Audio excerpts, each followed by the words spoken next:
സ്വർഗരാജ്യം എന്നിൽ തന്നെ.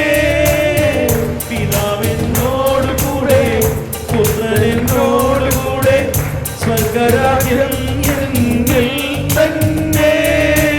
ആത്മാവേ പരിശുദ്ധാത്മാവേ ദാഹത്തോടെ എല്ലാവരും ആത്മാവേ പരിശുദ്ധാത്മാവേ.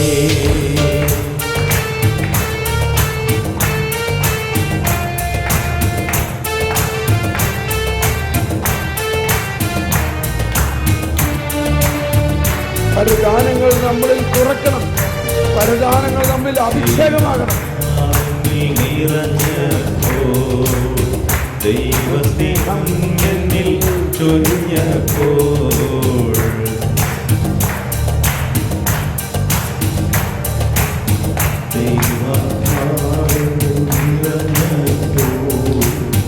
ദൈവസ്നേഹം എന്നിൽ ചൊരിഞ്ഞപ്പോൾ ദൈവാത്മാവിന്റെ ആത്മാവിൽ ലയിച്ചു.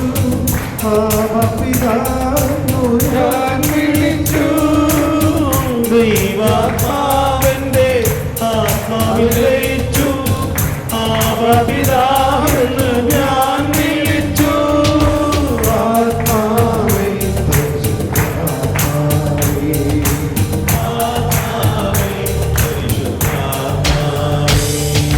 ജീവജലത്തിൻ അരുവിയായി നിറഞ്ഞ കവിഞ്ഞൊഴുകണമേ.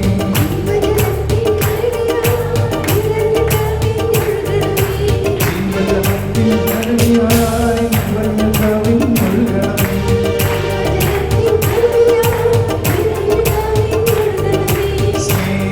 സ്നേഹാഗ്നിജ്വാലയായി എന്നിൽ കത്തിപ്പടരണമേ. അതിരം തുറന്ന് ഓപ്പൺ യുവർ മൗത്ത്.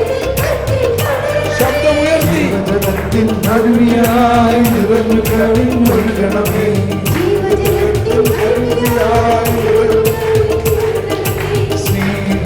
സ്നേഹാഗ്നിജ്വാലയായി എന്നിൽ കത്തിപ്പടരണമേ.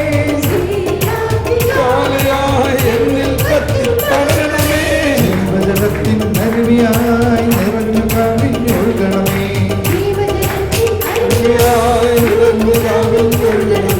ജീവജലത്തിൻ അരുവിയായി നിറഞ്ഞു കവിഞ്ഞൊഴുകണമേ. വരദാനങ്ങൾ ചൊരിയണമേ. വരദാനങ്ങൾ ചൊരിയണമേ. എന്നിൽ വാഴും ആത്മാവേ വരദാനങ്ങൾ ചൊരിയണമേ. ആത്മാവേ വരദാനങ്ങൾ എന്നിൽ വാഴും ആത്മാവേ വരദാനങ്ങൾ ചൊരിയണമേ. വരദാനങ്ങൾ ചൊരിയണമേ. വരദാനങ്ങൾ ചൊരിയണമേ. വരദാനങ്ങൾ ചൊരിയണമേ. വരദാനങ്ങൾ ചൊരിയണമേ. വരദാനങ്ങൾ ചൊരിയണമേ. വരദാനങ്ങൾ ചൊരിയണമേ. വരദാനങ്ങൾ ചൊരിയണമേ. വരദാനങ്ങൾ ചൊരിയണമേ. ദാഹത്തോടെ ദാഹത്തോടെ ശബ്ദമുയർത്തി അതിരം തുറന്ന് ചാടി ചാടി തുള്ളി ചാടി വരദാനങ്ങൾ ചൊരിയണമേ. വരദാനങ്ങൾ ചൊരിയണമേ. എന്നിൽ കത്തിപ്പടരണമേ. വരദാനങ്ങൾ ചൊരിയണമേ. വരദാനങ്ങൾ ചൊരിയണമേ. എന്നിൽ കത്തിപ്പടരണമേ. വരദാനങ്ങൾ ചൊരിയണമേ. എന്നിൽ വാഴും ആത്മാവേ എന്നിൽ കത്തിപ്പടരണമേ. എന്നിൽ കത്തി എന്നിൽ വാഴും ആത്മാവേ എന്നിൽ കത്തിപ്പടരണമേ. എന്നിൽ കത്തിപ്പടരണമേ. എന്നിൽ കത്തിപ്പടരണമേ. അഭിഷേകം ചെയ്യണമേ. അഭിഷേകം ചെയ്യണമേ. കത്തിപ്പടരട്ടെ. കത്തിപ്പടരട്ടെ. ഹലബല ഹലബല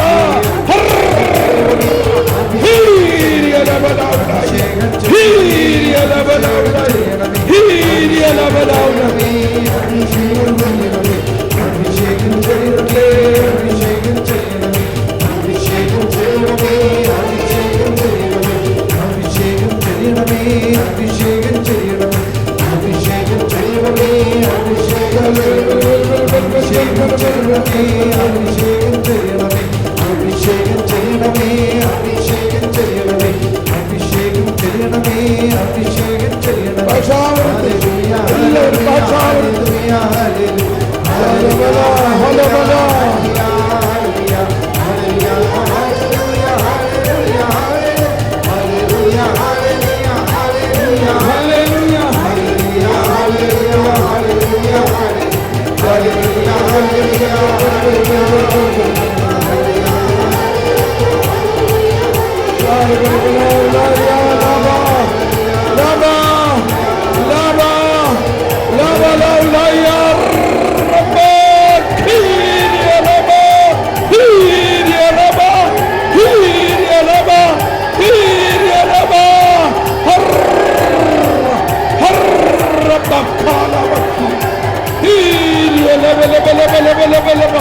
പുതിയ വരദാനങ്ങൾ, പുതിയ ശുശ്രൂഷകൾ വരട്ടെ, പുതിയ വരദാനങ്ങൾ ഉണ്ടാകട്ടെ. Hallelujah hallelujah hallelujah hallelujah hallelujah hallelujah. പുതിയ വരദാനങ്ങൾ, പുതിയ ഭാഷാവരങ്ങൾ, ദർശനവരങ്ങൾ, പ്രവചനവരങ്ങൾ. ശാലാബാല എല്ലാവരും അതിരം തുറന്ന് ശബ്ദമുയർത്തി ലംബ ലംബ ലംബ ലംബ ലംബ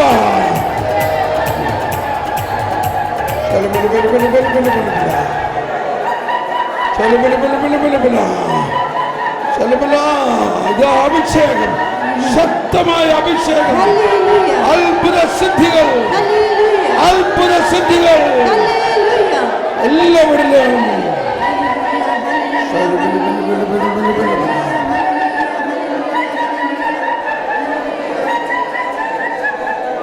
Thank you, Jesus. Thank you. Thank you, Lord. പരിശുദ്ധാത്മാവാം ദൈവമേ അങ്ങേക്ക് ആരാധന.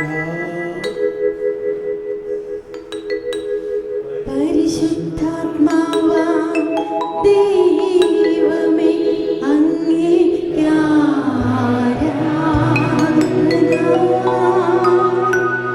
പിതാവിനും പുത്രനും സമനായ ദൈവമേ അങ്ങേക്ക് ആരാധന.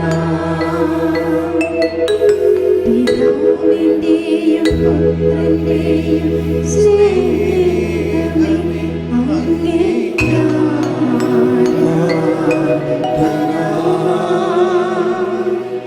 സ്നേഹം സ്നേഹം സ്നേഹദാതാവേ അങ്ങേക്ക് ആരാധന. പിതാവിന്റെയും പുത്രന്റെയും ജീവനെ അങ്ങേക്ക് ആരാധന. ജീവൻ ജീവൻ ജീവദാതാവേ അങ്ങേക്ക് ആരാധന. പിതാവിനും പുത്രനും സമനാം ദൈവമേ അങ്ങേക്ക് ആരാധന. ത്രിത്വത്തിൽ മൂന്നാമനാം ദൈവമേ അങ്ങേക്കെന്നെന്നും ആരാധന. എന്നെന്നും ആരാധന.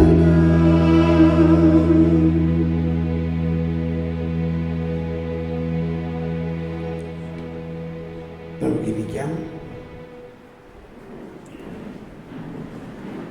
പരിശുദ്ധാത്മാവിനോടുള്ള നമ്മുടെ സ്നേഹം, അടുപ്പം, മനോഭാവം, അറിവ് ഇതെല്ലാം വരദാനങ്ങളുടെ പ്രവർത്തനത്തിൽ പ്രത്യേക ഒരു കാര്യമാണ്. ഇപ്പോൾ നമ്മൾ ഈ ഗാനത്തിൽ പരിശുദ്ധാത്മാവിനെ ആരാധിക്കുന്നു. പിതാവിനും പുത്രനും സമനായവരാണ് പരിശുദ്ധാത്മാവ്. ഞാൻ ഈ വരദാനങ്ങളെക്കുറിച്ചൊക്കെ തന്നെ പറയണമെന്നാണ് എൻ്റെ ആഗ്രഹം. പക്ഷേ വരണതെല്ലാം ഈ വരദാനങ്ങളുടെ പ്രവർത്തനം എന്തുകൊണ്ട് നമ്മളിൽ നടക്കുന്നില്ല എന്നുള്ളതിൻ്റെ ചില തടസ്സം എന്ന് പറയാൻ പാടില്ല, എന്നാലും തടസ്സം എന്ന് പറഞ്ഞാലേ മനസ്സിലാവുള്ളൂ അല്ലേ.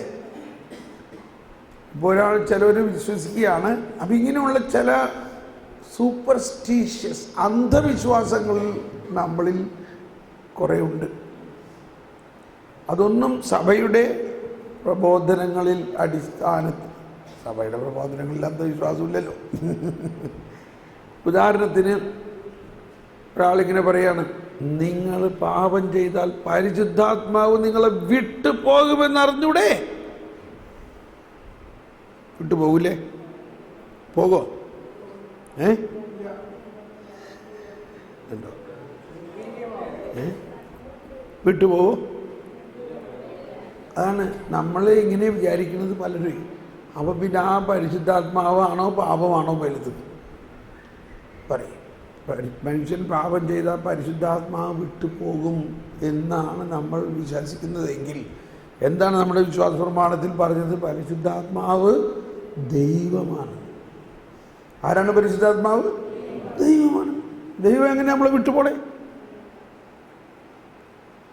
പിതാവിൽ നിന്നും പുത്രനിൽ നിന്നും ഉത്ഭവിക്കുന്നവനും പിതാവിനും പുത്രനും സമനായവനും പിതാവിനോടും പുത്രനോടുമൊപ്പം ആരാധിക്കപ്പെടുന്നവനുമായ പരിശുദ്ധാത്മാവിൽ ഞാൻ വിശ്വസിക്കുന്നു. അപ്പോൾ ഇങ്ങനെ ചില അടിസ്ഥാന കാര്യങ്ങൾ നമ്മളിൽ ഉണ്ടാകണം. നമ്മൾ തന്നെ പ്രാർത്ഥനാ ഗ്രൂപ്പുകാരാണ് ഇതിനെ നയിക്കേണ്ടത്. അപ്പോൾ നമ്മൾക്കതിനെക്കുറിച്ച് കുറച്ച് നല്ല അറിവുണ്ടാകണം. ഒന്നിതാണ്, പരിശുദ്ധാത്മാവ് മനുഷ്യൻ പാപം ചെയ്യുന്ന മനുഷ്യനിൽ പാപബോധമുണ്ടാക്കുന്നത് ആരാ? പരിശുദ്ധാത്മാവാണ്. അപ്പോൾ പിന്നെ പരിശുദ്ധാത്മാവ് വിട്ടുപോയാൽ അങ്ങനെ ശരിയാവണേ? സിമ്പിൾ ഇല്ലേ? പാപബോധമുണ്ടായി കഴിയുമ്പോൾ അവനെ കുമ്പസാരിപ്പിച്ച് അവനെ വിശുദ്ധീകരിച്ച് അവനിലേക്ക് ദൈവത്തിൻ്റെ പ്രസാദപരം ഒഴുക്കുന്നതെല്ലാം പരിശുദ്ധാത്മാവാണ്. ഈ അർത്ഥത്തിലാണ് പരിശുദ്ധാത്മാവിന് എതിരായി ചെയ്യുന്ന പാപം ക്ഷമിക്കപ്പെടുകയില്ല എന്ന് പറയുന്നതിൻ്റെ അർത്ഥം. കാരണം പരിശുദ്ധാത്മാവാണ് ഈ ക്ഷമ കൊണ്ടുവരുന്ന മുഖ്യ കാര്യസ്ഥൻ. പാപബോധവും പശ്ചാത്താപവും പാപം ക്ഷമിക്കുന്നതിൻ്റെ എല്ലാം മുഖ്യ കാര്യസ്ഥൻ ആരാണ്? അതുകൊണ്ട് ആ പരിശുദ്ധാത്മാവിന് എതിരായിട്ട് നീ നീങ്ങുകയാണെങ്കിൽ ഒരു പാപവും ക്ഷമിക്കപ്പെടുകയില്ല. പാപം ക്ഷമ കൊണ്ടുവരുന്നത് ഇയാളാണ്, അല്ലാതെ അത് പ്രത്യേകമായ ഒരു പാപമല്ലാതെ. ഒന്ന്, പരിശുദ്ധാത്മാവിനെതിരായി നമ്മൾ ചിന്തിക്കും. അതാണ് ഫരിസയർ ഈശോനോട് പറഞ്ഞപ്പോഴാണ് ഇത് പറഞ്ഞത്. നീ അശുദ്ധാത്മാക്കളെ ഉപയോഗിച്ചുകൊണ്ടാണ്, അശുദ്ധാത്മാക്കളുടെ തലവനായ ബെൽസെബൂലിനെ ഉപയോഗിച്ചുകൊണ്ടാണ് പിശാചിനെ പുറത്താക്കുന്നത്. അപ്പോഴാണ് ഈശോ പറഞ്ഞത്, ദൈവകരങ്ങൾ കൊണ്ടാണ് ഞാൻ പിശാചുക്കളെ പുറത്താക്കുന്നതെങ്കിൽ ദൈവരാജ്യം അവനിൽ വന്നു കഴിഞ്ഞിരിക്കും. അപ്പോൾ ഭൂതോച്ചാടനം അല്ലെങ്കിൽ അശുദ്ധാത്മാക്കളെ പുറത്താക്കുക എന്ന് പറയുന്നതിൻ്റെ അർത്ഥം പരിശുദ്ധാത്മാവ് ആണ് ഈ രക്ഷാകര പദ്ധതി മുഴുവനും നമ്മളിൽ കൊണ്ടുവരുന്നത്. ആ രക്ഷാകര പദ്ധതിയെക്കുറിച്ചുള്ള പ്രവചനങ്ങളും രക്ഷാകര പദ്ധതി ഓരോ കാലഘട്ടത്തിലും വെളിവാക്കപ്പെട്ടതും യേശുവിന് ജന്മം കൊടുത്തതും യേശുവിനെ മാമോദീസ കൊടുത്തതും യേശു പന്തക്കുസ്തായിലൂടെ എല്ലാം പരിശുദ്ധാത്മാവാണ്. അപ്പോൾ നമ്മളങ്ങനെ ഒരുപാട് പരിശുദ്ധാത്മാവിനെ കുറിച്ച് പറയാൻ തുടങ്ങുമ്പോൾ എല്ലാവരും നമ്മളോട് പറയും, ഇവനൊരു പന്തക്കുസ്തക്കാരനാണെന്നാണ് തോന്നണെന്ന് പറയും. അത് പേടിച്ചിട്ട് നമ്മൾ പറയുമില്ല. ഞാൻ ആദ്യം കേരളത്തിൽ നോർത്ത് ഇന്ത്യ എന്നാണ് പറഞ്ഞത്. അപ്പോൾ ഇവിടെ വന്നിങ്ങനെ പരിശുദ്ധാത്മാവിനെ കുറിച്ച് ഇങ്ങനെ പറയാൻ തുടങ്ങിക്കഴിഞ്ഞപ്പോൾ ഇവനെ സൂക്ഷിക്കണം, ഇവനൊരു പന്തക്കുസ്തകാരനാണെന്ന് തോന്നണേന്ന്. സാറ് പന്തക്കുസ്തായിരുന്നു എന്ന് ചോദിച്ചില്ല. ഞാൻ പറഞ്ഞു, ഞാനീ പറയണതൊക്കെ ബൈബിളിലും സഭയുടെ പ്രബോധനങ്ങളിലും ഉള്ള കാര്യമാണ്. ഈ കരിസ്മാറ്റിക് നവീകരണത്തിൻ്റെ ആദ്യത്തെ പേര് കത്തോലിക്ക പന്തക്കുസ്ത പ്രസ്ഥാനം എന്നായിരുന്നു. കത്തോലിക്ക പന്തക്കുസ്ത പ്രസ്ഥാനം. പന്തക്കുസ്തുകാരെ അനുകരിച്ചുകൊണ്ടൊന്നുമല്ല, പന്തക്കുസ്ത അനുഭവം ഉള്ള കത്തോലിക്കൻ, അതായത് പരിശുദ്ധാത്മാവിൻ്റെ പൂർണ്ണ അനുഭവം. അപ്പോൾ അത് പരിശുദ്ധാത്മാവാണ് സഭ ആരംഭിച്ചത്, സഭയെ നയിക്കുന്നത്, സഭയിൽ പ്രവർത്തിക്കുന്നത്. ആ അർത്ഥത്തിലാണ് പൗലോസ്ലീഹയുടെ ലേഖനങ്ങളെല്ലാം പരിശുദ്ധാത്മാവിനെ കുറിച്ചുള്ള വലിയ കാര്യങ്ങൾ. അപ്പോൾ വരദാനങ്ങളുടെ പ്രവർത്തനത്തിൽ ഉണ്ടാകേണ്ട ഒരു കാര്യം അത് പരിശുദ്ധാത്മാവിൻ്റെ പ്രവർത്തനമാണ്, നമ്മുടെ പ്രവർത്തനം അല്ല. ആരുടെ പ്രവർത്തനമാണ്? പരിശുദ്ധാത്മാവിൻ്റെ. അതുകൊണ്ടാണ് അതിനെക്കുറിച്ച് പഠിക്കണം. അപ്പോൾ പഠിപ്പിക്കുന്നതും പരിശുദ്ധാത്മാവ് തന്നെയാണ്. വീണ്ടും നമുക്ക് കൊരിന്ത്യസ് ലേഖനത്തിലേക്ക് പോകാം. അപ്പോൾ 12-ാം അധ്യായത്തിൽ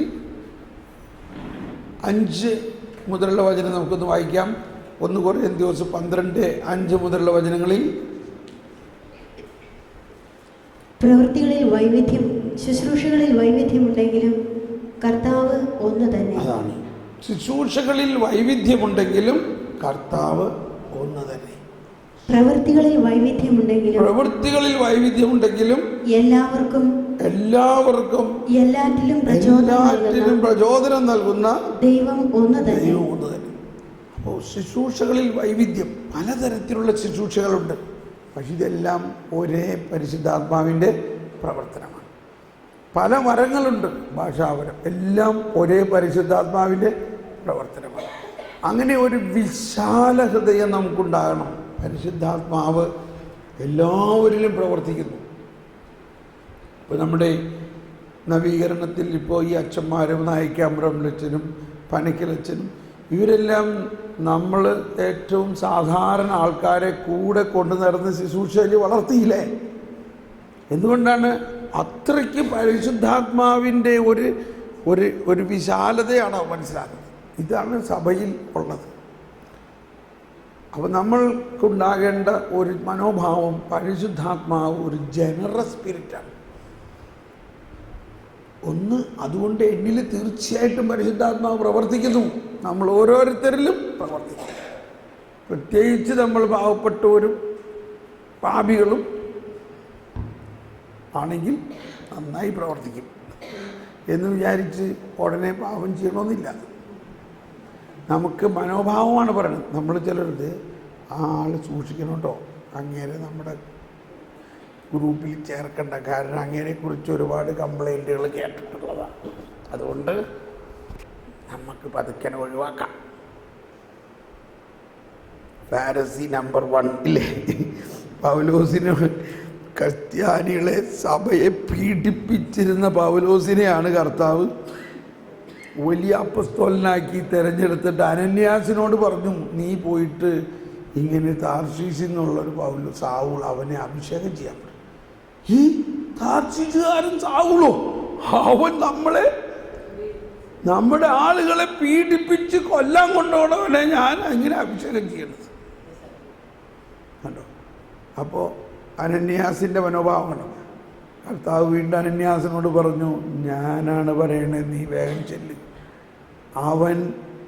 ഞാൻ വിളിച്ചിരിക്കുന്ന അവൻ എൻ്റെ തിരഞ്ഞെടുക്കപ്പെട്ട ഒരാളാണ്.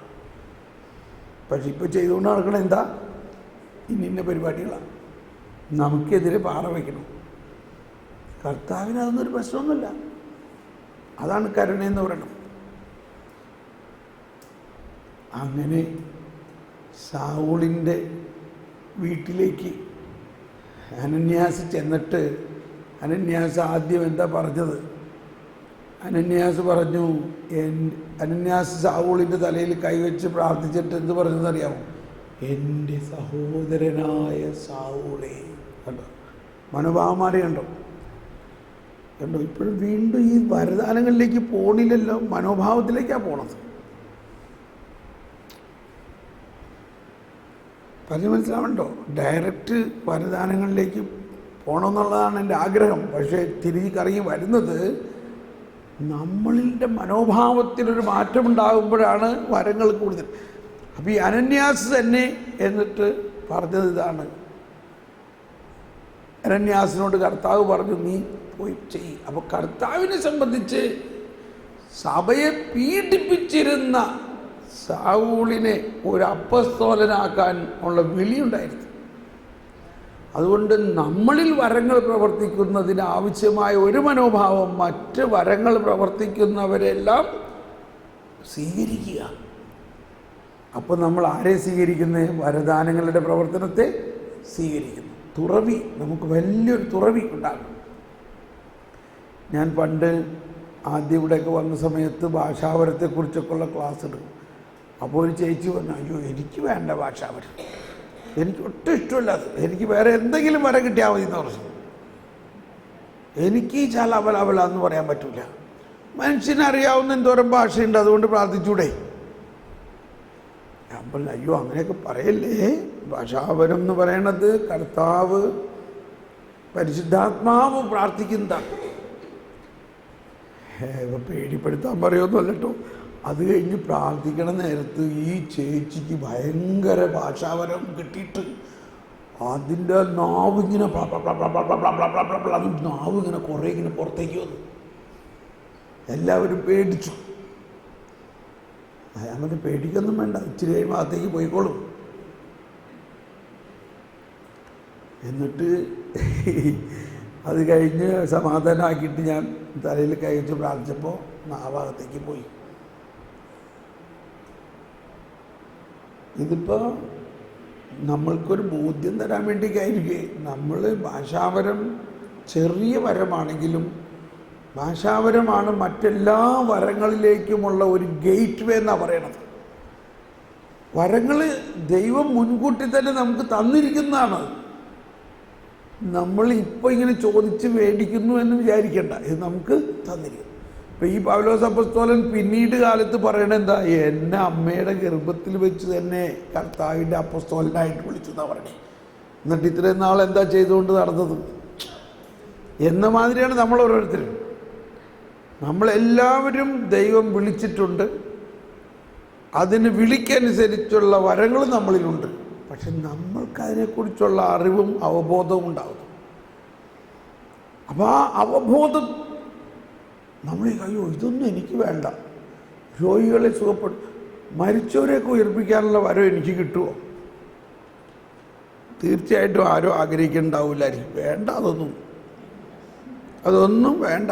പക്ഷെ അങ്ങനെയല്ല നമ്മൾ ചിന്തിക്കേണ്ടത്. അത് പ്രവർത്തിക്കുകയോ ഇല്ല എന്നുള്ളത് വേറെ കാര്യം, കർത്താവ് എപ്പോഴാണ് പ്രവർത്തിപ്പിക്കുക എന്നുള്ളത് വേറെ കാര്യം. നമ്മൾക്ക് അതിനോടൊരു തുറവി ഉണ്ടായിരിക്കണം. മരിച്ചവരെ എൻ്റെ വളരെ ശക്തമായ പ്രാർത്ഥന ഈ കേരളത്തിൽ അങ്ങനെ കുറച്ച് വരങ്ങളുണ്ടാകണം. മരിച്ചവർ ഉയർപ്പിക്കണം വരം. കേരളത്തിൽ നിന്നല്ല, ലോകത്തിലെല്ലാവരും. ആ വരം വന്നു കഴിയുമ്പോഴാണ് സഭ വളരണത്. അപ്പം നമുക്ക് മനസ്സിലായി എന്താണ് നമ്മുടെ കർത്താവിൻ്റെ ശക്തി. അപ്പോൾ മറ്റെല്ലാവർക്കും വലിയ അടയാള സഹിതം വിശ്വാസം വർദ്ധിച്ചു. അപ്പോൾ അത്രയ്ക്ക് വലിയ വരദാനങ്ങൾ ഉണ്ടാകണം. ചില ചെഴുത്തിമാർ ഭയാനകമായ സഹനങ്ങൾ അതിൻ്റെ കുറേ ഉണ്ടാവട്ടോ, പേടിപ്പിക്കാനല്ല, ഇതൊക്കെ ഉള്ള കാര്യം. ഇപ്പം നിങ്ങളിൽ കുറേ പേര് ഒരുപാട് സഹിക്കണവരുണ്ട് ഉണ്ടെങ്കിൽ അതുപോലെ വരവുണ്ടാവും. ഭയാനകമായ സഹനം കഴിഞ്ഞിട്ടുള്ള പല ചെഴുത്തിമാരെയും കണ്ടിട്ടുണ്ട്. അവരൊന്ന് തൊട്ടാൽ മതി സൗഖ്യം പ്രാപിച്ചു. എന്തൊരു മാജിക് പോലെയാണ്. അത്രയ്ക്ക് അവർ കർത്താവുമായിട്ട് ഒരു അടുത്ത. എനിക്ക് ഒരുപാട് പേരറിയാം. ഒരു ദിവസം ഭർത്താവ് കള്ളു കുടിച്ചു വന്ന് അടിച്ച് പൊടിച്ച് അതിന് താങ്ങോട്ട് പൊടിയാക്കി. പിറ്റേ ദിവസം ഒരു ആളുടെ കാല് ഭയങ്കര വേദന, നീക്കാൻ പറ്റണില്ല. പക്ഷെ ഇവരൊന്ന് തൊട്ടപ്പോഴേക്കും അവരുടെ കാലിന് വേദന മാറി. ആ കാലാണ്, അതേമാതിരി ഇവരുടെ കാലാണ് ഭർത്താവ് തലേദിവസം അടിച്ചൊടിച്ച് മൈരി വെച്ചേക്കുന്നത്. ഇതിൻ്റെ ഇടയിൽ എന്താണ് സൂത്രം എന്ന് അറിഞ്ഞൂടാ. അതുകൊണ്ട് അങ്ങനെയൊക്കെ കിട്ടുമ്പോൾ ഒന്ന് സൂക്ഷിച്ചോ. ആഹാ, ഇത് നാളെ ആരുടെയോ കാല് സുഖപ്പെടുത്താൻ വേണ്ടിയാണ് ഇന്നെൻ്റെ കാലിനെ ഇതേമാതിരി അടിയിട്ടേക്കണെന്ന്.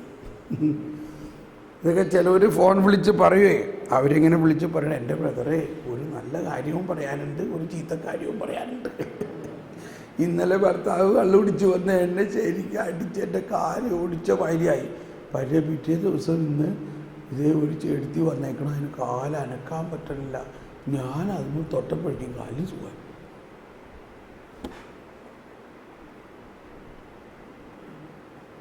നമ്മുടെ നാട്ടിൽ ഇങ്ങനെ കുറേ ചേട്ടത്തിമാരുണ്ട്, ചേട്ടന്മാരുണ്ട് കേട്ടോ. ഞാൻ ചേട്ടത്തിമാരാണ് കൂടുതൽ. ഇത് കണ്ടില്ല ഇപ്പോൾ ഇവിടെ. അതിൻ്റെ പ്രധാന കാരണം ദാരിദ്ര്യം, സഹനം. ഇവരിൽ കണ്ടിട്ടുള്ള ഒരു കാര്യം ദാരിദ്ര്യവും സഹനവും. ഓക്കെ, വീണ്ടും അതൊക്കെ തന്നെ പറയണേ, എന്നോട് ക്ഷമിക്കണേ. ഞാനിത് റിപ്പീറ്റ് ചെയ്ത് ബ്രദർ ഈ കാര്യം തന്നെ ഇപ്പോൾ കുറേ പ്രാവശ്യം പറഞ്ഞു കഴിഞ്ഞാൽ ഇനി വേറെ എന്തെങ്കിലും പറയും, ഇതായിരിക്കും ചിലവർ ചിന്തിക്കുന്നത്. എനിക്ക് അറിഞ്ഞൂടാ. ഞാൻ 12-ാം അധ്യായത്തിലേക്ക് പോവുകയാണ് കേട്ടോ. നോക്കട്ടെ ഇനി ഇങ്ങോട്ട് തിരിച്ചു വരാത്ത മാതിരി പോകാൻ. 12:7 വായിച്ചു. ഒന്നുകൂടി വായിക്കുക. 7 മുതൽ. ഓരോരുത്തരിലും ആത്മാവ് വെളിപ്പെടുത്തുന്നത് പൊതു നന്മയ്ക്ക് വേണ്ടിയാണ്. ഒരേ ആത്മാവ് തന്നെ. എല്ലാവരും ശബ്ദം ഉയർത്തി എന്ന് വായിച്ച പുസ്തകത്തിൽ നോക്കി. ഒരേ ആത്മാവ് തന്നെ. ഒരാൾക്ക് വിവേകത്തിന്റെ വചനവും മറ്റൊരാൾക്ക് ജ്ഞാനത്തിന്റെ വചനവും നൽകുന്നു. ഒരേ ആത്മാവ് തന്നെ ഒരുവന് വിശ്വാസവും വേറൊരുവന് രോഗശാന്തിക്കുള്ള വരവും നൽകുന്നു. ഒരുവന് അത്ഭുതങ്ങൾ പ്രവർത്തിക്കാൻ ശക്തിയും മറ്റൊരുവന് പ്രവചിക്കാൻ വരവും വേറൊരുവന് ആത്മാക്കളെ വിവേചിച്ചറിയാൻ കഴിവും വേറൊരുവന് ഭാഷാവരവും വേറൊരുവന് വ്യാഖ്യാനത്തിനുള്ള വരവും അതേ ആത്മാവ് തന്നെ നൽകുന്നു. തൻ്റെ ഇച്ഛയ്ക്കൊത്ത് ഓരോരുത്തർക്കും പ്രത്യേക ദാനങ്ങൾ നൽകുന്ന ഒരേ ആത്മാവിൻ്റെ തന്നെ പ്രവൃത്തിയാണിതെല്ലാം. ഇപ്പം ഇവിടെ 9 കാര്യങ്ങൾ ഇവിടെ പറഞ്ഞിട്ടുണ്ട്. ഈ 9 വരങ്ങൾ ഇതാണ് പ്രധാനമായ കരിസ്മാറ്റിക് വരങ്ങളെന്ന് പൗലോസ് പറയുന്നതെങ്കിലും വേറെ സ്ഥലങ്ങളിൽ മറ്റു പല വരങ്ങളെക്കുറിച്ചും പറയുന്നുണ്ട്. പക്ഷേ ഈ 9 വരങ്ങളെ 3 ഭാഗമായിട്ട് നമുക്ക് തിരിക്കാം. ഒന്ന് വെളിപാട് വരങ്ങൾ. വെളിപാട് എന്ന് പറഞ്ഞാൽ റെവലേഷൻ ഗിഫ്റ്റ്സ്. ദൈവത്തിൻ്റെ പരിശുദ്ധാത്മാവിൻ്റെ ജ്ഞാനത്തിലൂടെ വെളിപ്പെടുത്തി തരുന്ന വരങ്ങളിനെയാണ് വെളിപാട് വരങ്ങൾ എന്ന് പറയുന്നത്.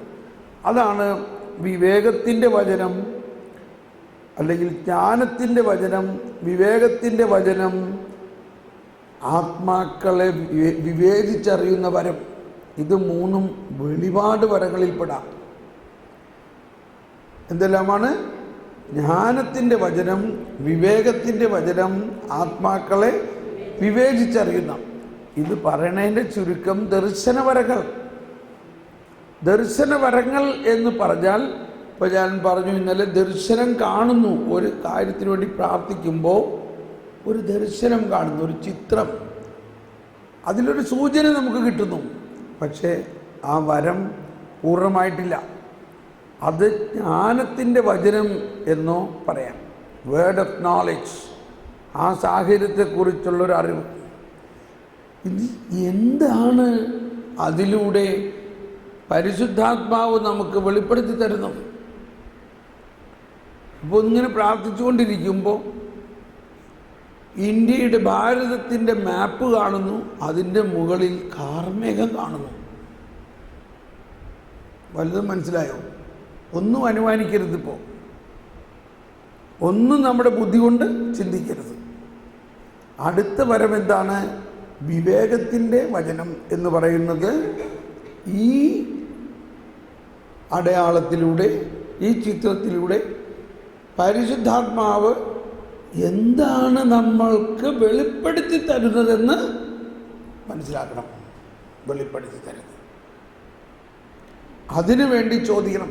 അപ്പോഴാണ് പരിശുദ്ധാത്മാവ് അല്ലെങ്കിൽ നമ്മൾ ചിലപ്പോൾ ഈ ന്യൂസ് റീഡർ വായിക്കണമായതേ നാളെ ഇത്ര മണിക്ക് മഴ പെയ്യാൻ സാധ്യതയുണ്ടെന്നായിരിക്കും ചിലപ്പോൾ ചിന്തിക്കാൻ പോണത്. കാർമേഘം കാണുമ്പോൾ അതൊന്നുമല്ല ചിന്തിക്കേണ്ടത്, ഒന്നും ചിന്തിക്കരുത്. കർത്താവെ നീ സംസാരിക്കണേ. അപ്പോൾ അവിടെ അടുത്ത വരം ഓപ്പറേറ്റ് ആകുകയാണ്. അപ്പോൾ ഇത് രണ്ടും കൂടി കമ്പൈൻ ചെയ്യണം, അപ്പോഴേ വെളിപാടുണ്ടാവുന്നുള്ളൂ. ഇപ്പോൾ ഒരാൾ എന്നോട് വന്ന് പറഞ്ഞു, സാറേ ഞങ്ങളുടെ നാട്ടിൽ ബ്രദറിൻ്റെ ഒരു ധ്യാനം നടത്തണമെന്ന് വലിയ ആഗ്രഹമാണ്, ഞങ്ങൾ ശക്തമായിട്ട് പ്രാർത്ഥിക്കുന്നുണ്ട്. ഞാൻ പറഞ്ഞ നല്ല കാര്യം, പക്ഷേ വികാരിയച്ഛൻ പറയണത് ഇപ്പോൾ വേണ്ടെന്നാണ്.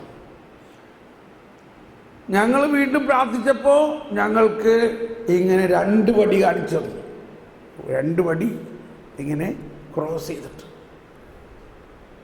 അപ്പോൾ അതിൻ്റെ അർത്ഥം എന്ത് കാരണവശാലും അടിക്കടി ധ്യാനം നടത്തിൻ്റെ കാര്യമുള്ളൂ. ഞാൻ പറഞ്ഞ് അതെങ്ങനെയാ അതിൻ്റെ അർത്ഥം അങ്ങനെയെന്ന് പറഞ്ഞത്? 2 പടി കളിച്ചിരുന്നു. അപ്പം ഇവിടെയാണ് മറ്റൊരു വരം കൂടി ഉപയോഗിക്കണം, വിവേചനത്തിൻ്റെ വരം. അതാണ് ആത്മാക്കളെ വിവേചിച്ചറിയുന്ന വരം. അതെങ്ങനെ വിവേചിച്ചറിയുന്ന ആത്മാക്കളെ? ഈ സംഭവത്തിൽ ഇത് നിങ്ങളുടെ ഒരു സംഭവമാണെന്ന് വിചാരിക്കുക, ഇതിനെങ്ങനെ വിവേചിക്കും? വിവേചനം ഇതാണ്, ഈ വ്യാഖ്യാനത്തിലൂടെ കിട്ടുന്നത് ആത്മാവിൻ്റെ ഫലങ്ങളാണോ? പരിശുദ്ധാത്മാവിൻ്റെ ഫലങ്ങൾ എന്തെല്ലാമാണ്?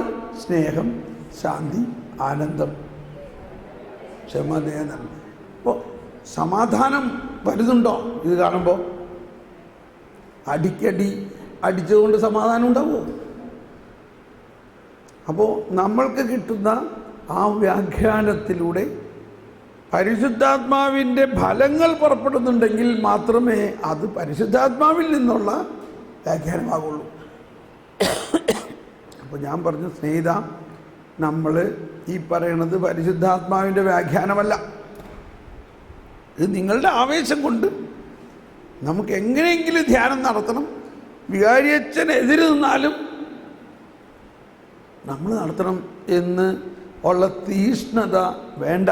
നമ്മൾക്ക് പ്രാർത്ഥിച്ചിട്ട് വികാരിയച്ഛൻ ഇപ്പോൾ പറഞ്ഞിരിക്കുന്നത് അർത്ഥം വേണ്ട എന്നാണ് ഇതിൻ്റെ അർത്ഥം. എന്താണ് ഇതിൻ്റെ അർത്ഥം? വേണ്ട, ഇപ്പം വേണ്ട.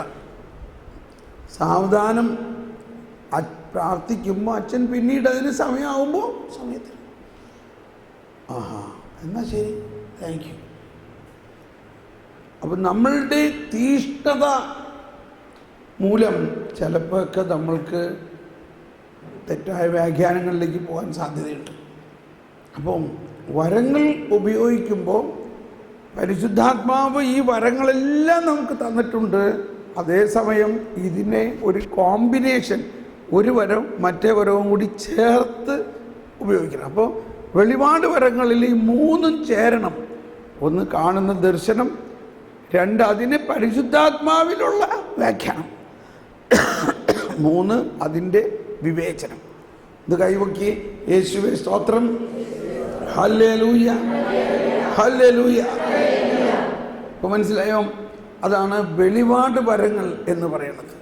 വെളിപ്പെടുത്തലുകളിലൂടെയാണ് ഇതെല്ലാം. ഇത് നമ്മുടെ ബുദ്ധിയിൽ രൂപം കൊള്ളുന്ന ഒന്നല്ല. ഇനി രണ്ടാമത്തെ 1 വരങ്ങളാണ് ശക്തിവരങ്ങൾ. ദൈവത്തിൻ്റെ ശക്തിയാണ് അവിടെ പ്രവർത്തിക്കുന്നത്. അതാണ് രോഗശാന്തി വരം, അത്ഭുതങ്ങളും അടയാളങ്ങളും നടത്തുന്ന വരം, വിശ്വാസത്തിൻ്റെ വരം. നമ്മളങ്ങ് വിശ്വസിച്ചാൽ മതി, കാര്യം നടക്കും. വിശ്വാസം.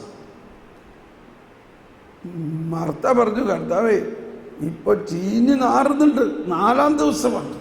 മർത്ത, ഞാൻ നിന്നോട് പറഞ്ഞില്ലേ, നീ എന്ത് ചെയ്യണം? നീ വിശ്വസിച്ചാൽ മതി.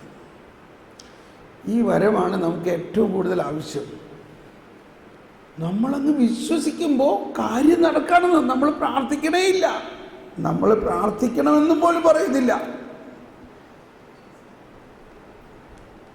അപ്പം എന്താ ഈ വിശ്വാസം എന്ന് പറഞ്ഞാൽ? എന്തിൽ വിശ്വസിക്കണം, ആരിൽ വിശ്വസിക്കണം എന്നാ പറയണേ?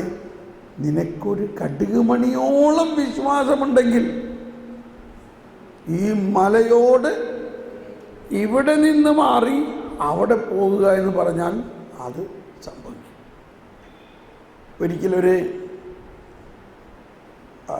കാമറൂൺകാരി പെണ്ണ് പറഞ്ഞതാണ്, അവരുടെ നാട്ടിൽ ഒരമ്മച്ചി അപ്പച്ചനും ഒരു വീടുണ്ടായിരുന്നു. അതൊരു മലയുടെ താഴ്വാരത്തിലാണ്. അപ്പോൾ ഈ മല ഇടിഞ്ഞ് മണ്ണിങ്ങനെ വീണുകൊണ്ടിരിക്കും. ഈ അപ്പച്ചൻ എല്ലാ ദിവസവും ഇത് കോരി മാറ്റും. അങ്ങനെ ഇരിക്കുക, അപ്പച്ചൻ മരിച്ചു, ഈ അമ്മച്ചി ഒരു വിധവയായി. ഈ മണ്ണിങ്ങനെ ഇടിഞ്ഞിട്ട് വീണു. ഇവർക്കിത് മാറ്റാൻ പറ്റുന്നുണ്ടോ?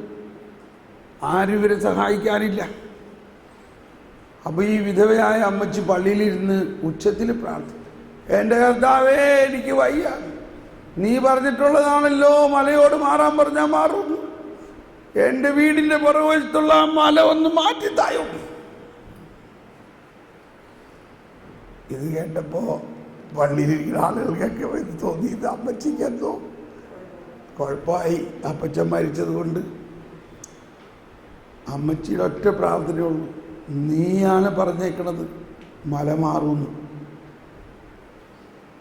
നീ മാറ്റിയില്ലെങ്കിൽ പിന്നെ എന്തിനാണ് വചനം അങ്ങനെ എഴുതിയേക്കണത്? ഇതൊക്കെ ഇപ്പം ഞാൻ ചേർക്കണതാണ് കേട്ടോ.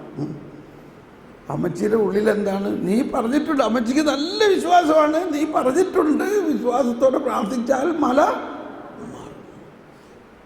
അതുകൊണ്ട് എൻ്റെ വീടിൻ്റെ പുറവശത്തുള്ള മല, ഞാനൊരു വിധവയാണ്, എൻ്റെ ചെറിയൊരു വീടാണ്, എനിക്ക് വേറെ എവിടെയും പോകാനില്ല. അതുകൊണ്ട് നീ ആ മല മാറ്റിത്തരണം. എന്തിനു പറയണു?